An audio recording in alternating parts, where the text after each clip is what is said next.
Assalamu alaikum warahmatullah, barkanmu da kasancewa tare da ku a wannan channel ta MK Tech Notes. A yau insha Allah zan muku bayani ne akan CSS wato Cascading Style Sheets. CSS ana amfani da shi ne wajen yi wa webpage kwalliya, kamar misali kana son ka canja wa hotonka style ko kuma kana son ka matsar da abubuwanka daga hagu su dawo dama ko kuma daga dama su koma tsakiya, ana amfani da CSS ne wajen yin wannan. Kamar misali kana son ka canja wa rubutunka kala ko kana so ka canja mai font style haka, duk ana amfani da CSS ne wajen yin wannan. Ana amfani da CSS wajen yin abubuwa da dama a webpage. Amma da farko zan fara muku bayani akan ya ake amfani da CSS ɗin.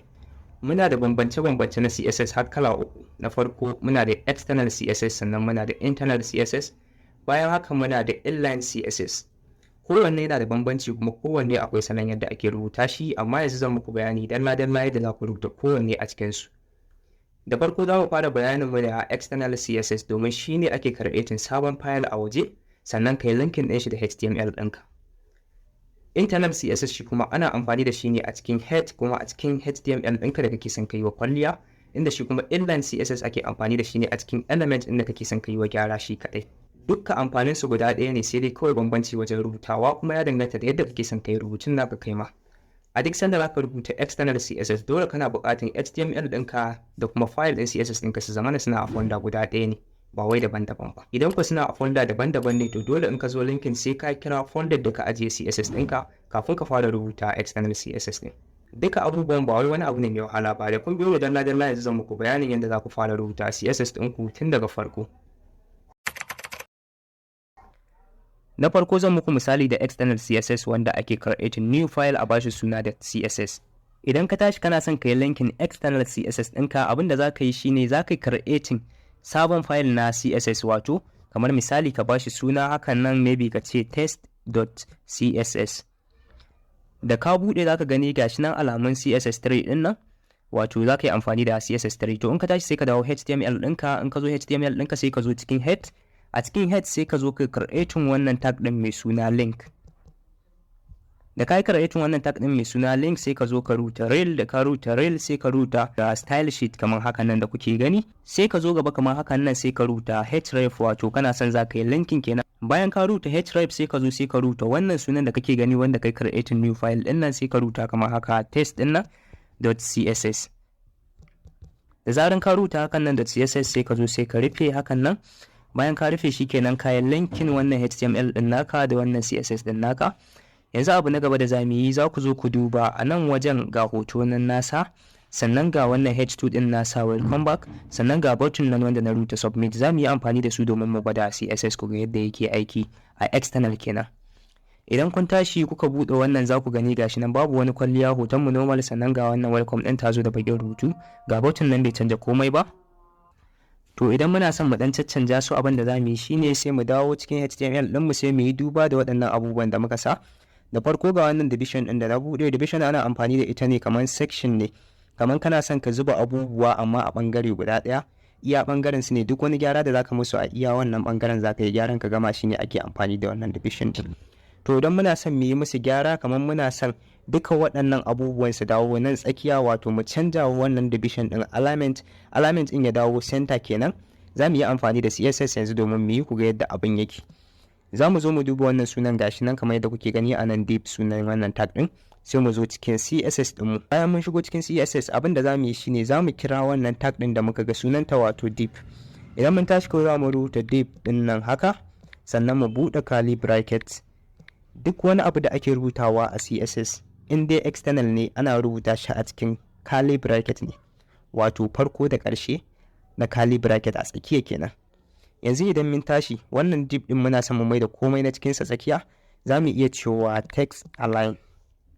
Gashi nan ya ma fito, property ya fito, to sai mu rubuta value mu sai mu ce center. Ga center nan ta fito, da mun danna hakan nan center ta fito. To idan mun tashi abin da ya kamata ka yi, za ka yi saving. Idan ka zo yin saving ka tabbata cewar da wannan file ɗin naka na CSS da HTML ɗinka suna haɗa ne a folder guda ɗaya. Kamar yanzu haka gashi nan ni din na haɗa su a cikin folder guda ɗaya ta MK Tech Note ɗin nan. Zan dawo kan CSS ɗina sai in buɗe shi. Idan na buɗe za ku gani gashi nan komai nawa ya tashi daga left ɗin nan ya dawo center. To idan muna son wannan hoton namu mu taba shi, wato muna son mu dan mai gyare-gyare da CSS, kamar wannan tsinin da kuke gani na ƙarshen angle din nan muna son mu cire shi mu mai da shi kamar ya dan lankwashe ya dan yi curve kenan, to za mu koma cikin css ɗinmu sannan mu duba wannan sunan na img sai mu zo mu kira shi a cikin css ɗinmu. Za mu fita daga wannan gaba ɗaya mun gama da wannan kenan misali sai mu zo sai mu kira wannan img ɗin.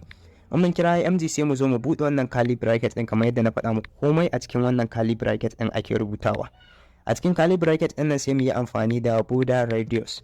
Border radius ana amfani da shi ne wajen sa abu ya cop ko kuma ya cycle da yadda kake so zaka iya kasa shi. Yanzu mun ɗauko border radius a wannan image ɗin namu misali mu sa shi a 50 pixel. Idan mun sa shi a 50 pixel muka dawo kan HTML ɗin muka buɗe za ku gani gashi nan hoton mu yayi cop, wato angle ɗin nan na ƙarshe tsinin nan duka gashi nan ya saɓe yayi cop.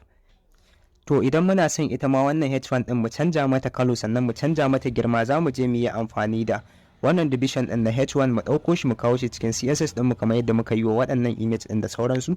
Sai mu zo mu ce h2 haka a cikin h2 ɗin sai mu buɗe curly bracket ɗin nan. A tsakiyar curly bracket ɗin nan sai mu zo mu ce color, za mu canja mai color kenan sai mu mai da color misali a ce muna son ta zama blue sai mu mai da ita blue sannan mu zo mu ce font size wanda shine zai canja wa font ɗin namu girma. Misali mu ce mu mai da shi 100 pixel. To idan muka mai da shi 100 pixel idan muka dawo muka buɗe za ku gani gashi nan ya ƙara girma sannan ya canja kala. Wannan kenan. Wannan button ɗin shi ma idan muna son mu canja mai za mu dawo cikin css ɗin nan sannan mu kira button kamar hakan nan kenan. Za mu kira button. Idan mun kira button sannan mu buɗe curly bracket ɗin nan hakan nan da kuke gani yadda ake yi. Sannan mu dawo tsakiyan, a tsakiyan za mu iya cewa kamar idan muna son mu zo mu cire mai wannan bodan da kuke gani abin nan da ya zagaye shi bakin abin nan da ya zagaye, to za mu zo cikin css ɗin sai mu zo mu ce border. Idan mun ce border sai mu zo mu ce none, wato ba ma buƙatan border kenan. Idan muka dawo muka buɗe za ku gani gashi nan ta ɗauki gaba ɗaya babu ita sai iya zallar rubutu. To shi ma muna iya mu ƙara mai girma, muna iya mu rage, muna iya mu sa mai radius, muna iya mu cire.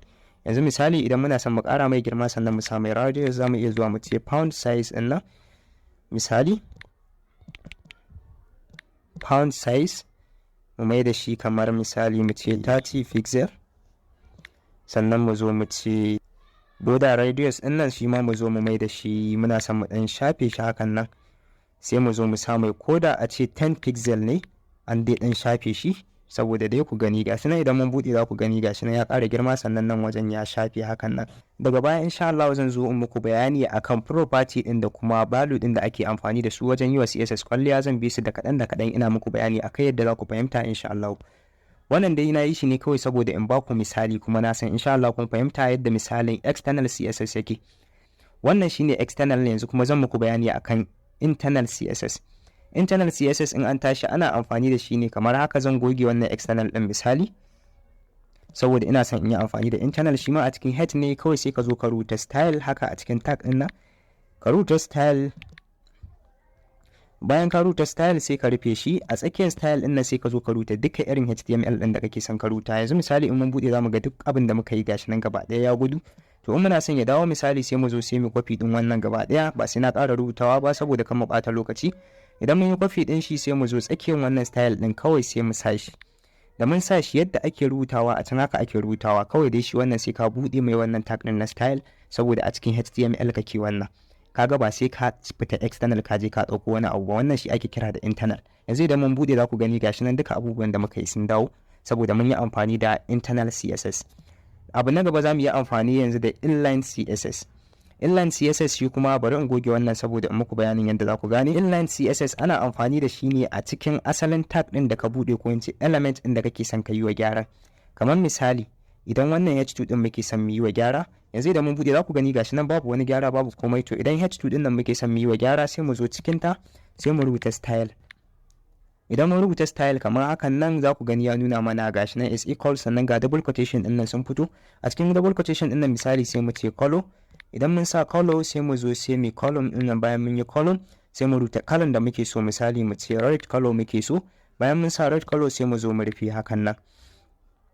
In za a rufe ana amfani da semicolon ne wajen rufewa. Bayan ka yi amfani da semicolon ɗin nan sai ka je ka buɗe. Idan ka buɗe za mu gani gashi nan color ɗin ya koma red. Wannan shine inline CSS wanda ake amfani da shi a cikin element ɗin da kake son ka yi wa gyara. Dan muna son mu ci gaba da yi wa wannan abun kwalliya kawai abin da za mu yi bayan mun rufe da wannan semicolon din, to a gaba za mu iya karasa duk abin da muke so. Kamar misali muna so mu sa font size din nan haka, to sai mu zo mu sa font size. Bayan mun sa za mu yi column ne, bayan mun yi column sai mu rubuta iya adadin da muke so. Kamar misali mu ce 50 pixel din nan, sai mu yi semicolon na rufe kenan. Idan mun bude za ku gani gashi nan ya ƙara girma. To haka ake amfani da inline css. Za ka ta zubo abubuwan ka ne, kawai abin da zai raba su shine wannan semicolon din. To wannan dai shine bambanci na inline da kuma internal da kuma external css. Idan ka tashi za ka yi na inline din, kun gani kawai za ka yi shi ne a cikin element ɗin da kake son ka yi wa gyara. Element ɗin da kake so ka yi wa gyara, to opening tag ɗin shi sai ka je ka rubuta style. A cikin style ɗin sai ka rubuta dukkan abin da kake son ka rubuta na kwalliya. Wannan kenan. Daga baya za mu yi muku bayani akan yadda za ku rubuta css sosai da yadda za ku yi amfani da su. So da zaran ka gano wannan shi kenan, ka gane yadda za ka rubuta css tun daga external zuwa internal da kuma inline css. Kamar yadda na faɗa muku, ba wai wani abu ne mai wahala ba, kawai abu ne da yake buƙatan ka nutsu ka rubuta shi yadda ya dace. Na gode sosai da kasancewa tare da ni. Idan wannan shine zuwanka na farko wannan channel, sai ka zanna mana subscribe. Welcome to the Pulse of Innovation, MK Tech North, where the language of coding becomes your second tongue. Here, we unravel the mysteries of HTML, CSS, JavaScript, and C++. Dive in and create captivating apps and stunning websites.